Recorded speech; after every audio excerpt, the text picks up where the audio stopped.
Hello friends, welcome to our channel. நாம் இன்றைக்கு என்ன வீடியோ பார்க்க போகிறோன்னா, கல்யாண வீட்டில் தயார் செய்கிற கேசரி போலவே டேஸ்ட்டாக ரவா கேசரி எப்படி தயாரிக்குது அப்படிங்கிறத பார்க்க போகிறோம். வீடியோவை ஸ்கிப் பண்ணாமல் கடைசி வரைக்கும் பாருங்கள்.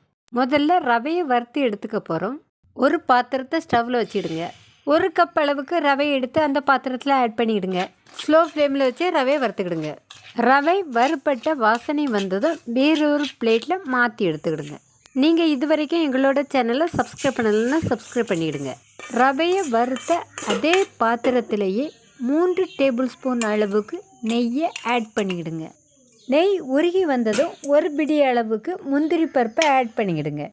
முந்திரி பருப்பு நெய்யில் வறுபட்டு செவந்து வந்ததும் 1 பிடி அளவுக்கு கிஸ்மிஸ் பழத்தை ஆட் பண்ணிவிடுங்க. இது கூடவே 3 ஏலக்காயை தட்டி ஆட் பண்ணிவிடுங்க. கிஸ்மிஸ் பழத்தை நெய்யில் போட்டதும் பலூன் போல் ஊதி வரும். கிஸ்மிஸ் பழம் ஊதி வந்த உடனே நீங்கள் ரவையை எந்த கப்பில் எடுத்தீங்களோ அந்த கப்பிலே 3 கப் அளவுக்கு தண்ணீர் எடுத்து ஆட் பண்ணிவிடுங்க. 3 பங்கு அளவுக்கு தண்ணீரை சேர்த்தா தான் ரவை வெந்து வர்றதுக்கு கரெக்டாக இருக்கும். இனி இது கூட ஃபுட் கலர் ஆட் பண்ணிக்கிடுங்க. நான் இன்றைக்கி ஆரஞ்சு ரெட் ஃபுட் கலர் எடுத்திருக்கேன். உங்களுக்கு விருப்பமான ஃபுட் கலர் எடுத்துக்கிடுங்க. மிக்ஸ் பண்ணி விட்டுக்கிடுங்க. கல்யாண வீட்டு கேசரி போல் இருக்கிறதுக்காக இந்த தண்ணீர் கூட 1/4 கப் அளவுக்கு சமையல் எண்ணெயை சேர்த்துக்கிடுங்க. இது கூடவே 1/4 கப் அளவுக்கு நெய்யை சேர்த்துக்கிடுங்க. ஏற்கனவே நெய்யில் வறுக்கும் பட்சத்தில் ஏலக்காயை சேர்க்கலை.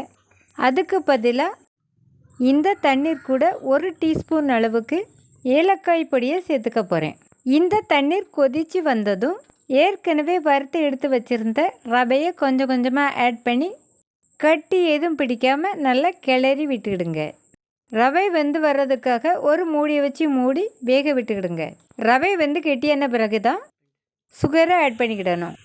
ரவையை எடுத்து அதே கப்பில் 1.5 கப் அளவிற்கு சர்க்கரையை ஆட் பண்ணிக்கிடணும். சர்க்கரையை சேர்த்துட்டு நல்லா மிக்ஸ் பண்ணி விட்டுக்கிடுங்க. சேர்த்திருந்த சர்க்கரை கரைந்து உருகி வந்ததும் தண்ணீராக மாறியது போல் தெரியும்.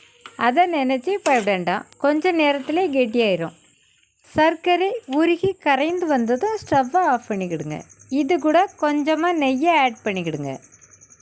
மிக்ஸ் பண்ணி விட்டுக்கிடுங்க. நான் சொன்ன அளவுகள் படியே கேசரி செஞ்சு பாருங்கள். கல்யாண வீட்டில் செய்கிற கேசரி போலவே டேஸ்ட் அருமையாக இருக்கும். இந்த வீடியோ பிடிச்சிருந்தால் லைக் பண்ணுங்கள், கமெண்ட் பண்ணுங்கள், ஷேர் பண்ணுங்கள். மறக்காமல் எங்களோட சேனலை சப்ஸ்கிரைப் பண்ணுங்கள். அடுத்த ஒரு வெஜிடபிள் ரெசிபி வீடியோவில் சந்திப்போம். நன்றி, வணக்கம்.